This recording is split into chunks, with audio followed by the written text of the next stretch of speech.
আপনাদের অনেকেরই সন্তানেরা এবছর প্রাথমিক বৃত্তি পরীক্ষা দিবে এবং আপনারা বারবার জানতে চেয়েছেন যে প্রাথমিক বৃত্তি পরীক্ষায় আমাদের প্রাথমিক বিজ্ঞান এবং বাংলাদেশের বিশ্ব পরিচয় থেকে কোন ধরনের প্রশ্ন আসে। আমরা প্রথমে দেখতে পাচ্ছি অন্যান্য পরীক্ষাগুলোর মতোই প্রাথমিক বৃত্তি পরীক্ষায় কিন্তু 2 ঘন্টা 30 মিনিটের পরীক্ষা হয় এবং এখানে প্রাথমিক বিজ্ঞান থেকে এবং বাংলাদেশ ও বিশ্ব পরিচয় থেকে সর্বমোট 100 মার্কের একটা পরীক্ষা হয়। সো আমরা যদি একটু প্রাথমিক বিজ্ঞান থেকে কোন ধরনের প্রশ্ন আসে সেগুলো একটু দেখি, তাহলে আমরা প্রথমে দেখতে পারবো কি ছোট প্রশ্ন আসছে যে সঠিক উত্তরটি উত্তরপত্রে লেখো। 5 মার্ক আসছে কি আমাদের এমসিকিউ বা মাল্টিপল চয়েস কোয়েশ্চেন, যেখানে আপনারা কি অপশন দেওয়া থাকে, অপশন থেকে অ্যান্সার করতে হবে। আমরা এখানে কি দেখতে পাচ্ছি, এই যে বিজ্ঞান বই থেকে খুবই সহজ সহজ কিছু প্রশ্ন দিয়ে দেওয়া হচ্ছে। এগুলো কিন্তু মোটামুটি বই পড়লেই ভালো মতো পড়াশোনা করা একজন স্টুডেন্ট খুব ইজিলি অ্যান্সার করতে পারবে। এখানে আমরা দেখতে পাচ্ছি তারপর শূন্যস্থান পূরণ আসে। শূন্যস্থান পূরণে খুবই সহজ সহজ 5টা প্রশ্ন আসে এবং বই থেকেই, বইয়ের লাইন টু লাইন ধরে ধরে বুঝে বুঝে পড়লেই কিন্তু পড়া সম্ভব। আমরা অনেকেই ভাবি যে এই প্রাথমিক বৃত্তি পরীক্ষার আগে আমার সন্তানকে শুধু আমি মুখস্থ করাবো, কিন্তু মুখস্থ সে যদি বুঝে বুঝে না করে, সে কিন্তু বড় ক্লাসে গিয়ে জিনিসগুলোকে ধরতে পারবে না। এবং সে যদি এখানেই বেসিকটা বিল্ড আপ না করে, সে কিন্তু ভবিষ্যতে গিয়ে খুব ঝামেলায় পড়বে। সো আপনার সন্তানকে এখনও সময় আছে, বুঝিয়ে যেখানে ভালো পড়ানো হচ্ছে, আপনার যদি মনে হয় যে আমাদের এই ক্লাসগুলো ভালো লাগছে, আপনি কিন্তু অবশ্যই আপনার সন্তানকে আমাদের এই ব্যাচে এনরোল করাতে পারেন। আমাদের কিন্তু প্রাথমিক বৃত্তির ব্যাচ শুরু হচ্ছে খুব শীঘ্রই। আমাদের ব্যাচে কিন্তু একদম লিমিটেড স্টুডেন্টকে আমরা নিচ্ছি, ইতোমধ্যে অনেকেই ভর্তি হয়ে গিয়েছে। আপনি যদি চান আমাদের তত্ত্বাবধানে একগুচ্ছ ভালো টিচারের তত্ত্বাবধানে আপনার সন্তানকে পড়াতে, অবশ্যই আমাদের সাথে যোগাযোগ করতে পারেন। এখানে আমরা দেখতে পাচ্ছি শূন্যস্থান পূরণে সেম কোয়েশ্চেন, তারপর সংক্ষেপে উত্তর, মানে এখানে আমরা দেখতে পাচ্ছি কি যে এখানে আমরা টোটাল দেখতে পাচ্ছি 8টা প্রশ্ন আসবে 2 মার্কের। হ্যাঁ, এগুলো কিন্তু খুবই সহজ সহজ প্রশ্ন, এগুলো খুব কঠিন না, এগুলো জাস্ট বইয়ের কোয়েশ্চেন।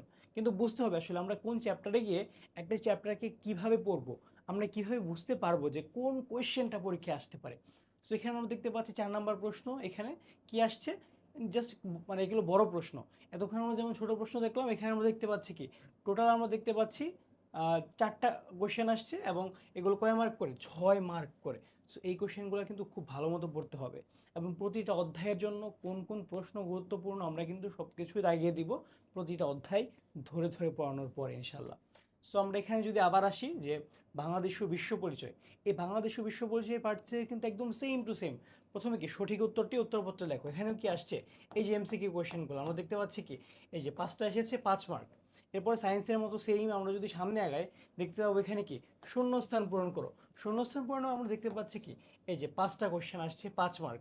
তারপর আমরা সংক্ষেপে উত্তর সেম, আমরা এখানে দেখতে পাচ্ছি যে টোটাল যে কয়টা এসেছে 2 মার্ক করে। হ্যাঁ, সো এরপর আমরা যদি সামনে যাই, এই 8 নাম্বার কোয়েশ্চেন আমরা কি দেখতে পাচ্ছি আবার সেম 6টা কোয়েশ্চেন এসেছে 4 মার্ক করে বাংলাদেশ ও বিশ্ব পরিচয়। সো আমরা যতই মনে করি না কেন শুধু মুখস্থ করলেই হয়ে যাবে, সেটা কিন্তু খুব টাফ বাচ্চাদের জন্য।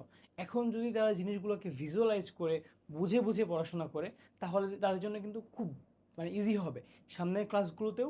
প্লাস প্রাথমিক বৃত্তি পরীক্ষায় সে যদি বৃত্তি পেতে চায়, তার জন্য কিন্তু ব্যাপারটা খুব সহজ হয়ে যাবে।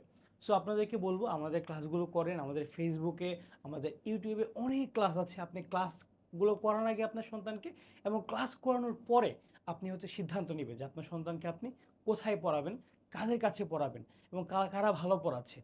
ওকে, সো আশা করি আপনারা আপনার সন্তানকে আমাদের এখানেই পড়ান, যেখানেই পড়ান না কেন, প্রাথমিক বৃত্তির আগে খুব ভালো একটা প্রিপারেশন নেওয়াবেন। কারণ প্রাথমিক বৃত্তিতে যদি কেউ ভালো মতো পড়াশোনা করে এবং প্রাথমিক বৃত্তি পায়, তার কিন্তু পরবর্তী লাইফের যে পড়াশোনা, সে কিন্তু সেটার জন্য অনেক বেশি বুস্ট পাবে এবং সে কিন্তু অনেক বেশি মোটিভেশন পাবে। সো একজন মানে অভিভাবক হিসেবে আপনার দায়িত্ব কিন্তু আপনার সন্তানের জন্য সেই ব্যবস্থাটা করা। বাংলাদেশে কিন্তু আমরা দেখি যে এই প্রাথমিক বৃত্তির বা এই স্টেজে এসে, মানে প্রাথমিক শিক্ষাটা শেষ করার স্টেজে এসে কেউ যদি ঠিকমতো পড়াশোনা না করে, সে কিন্তু ঝরে যাবে। এবং এই প্রাথমিক বৃত্তির পরপর কিন্তু আমরা কি দেখতে পাই, ক্যাডেট কলেজে ভর্তি পরীক্ষা হয়। এই ক্যাডেট কলেজ ভর্তি পরীক্ষাতে আপনার সন্তান যদি আগে প্রাথমিক বৃত্তিটা পায় এবং সে যদি ক্যাডেট কলেজ ভর্তি পরীক্ষায় সে গিয়ে কী করতে পারে, সে যদি চান্স পেতে পারে ক্যাডেট কলেজে, তাহলে কিন্তু তার ভবিষ্যৎ অনেকটাই নিশ্চিত। সো আমরা অবশ্যই আপনাদেরকে মোটিভেট করব যে আপনারা আপনার সন্তানদেরকে ভালোভাবে যত্ন নিন এবং যদি মনে হয় আমাদের ক্লাসগুলো দেখে যে আপনার সন্তান উপকৃত হবে, তাহলে অবশ্যই আমাদের এই কোর্সটাতে এনরোল করাতে পারেন। আমাদের ফেসবুক পেজে নক করলেই আপনারা বিস্তারিত পাবেন ইনশাল্লাহ। ধন্যবাদ সবাইকে, আসসালামু আলাইকুম।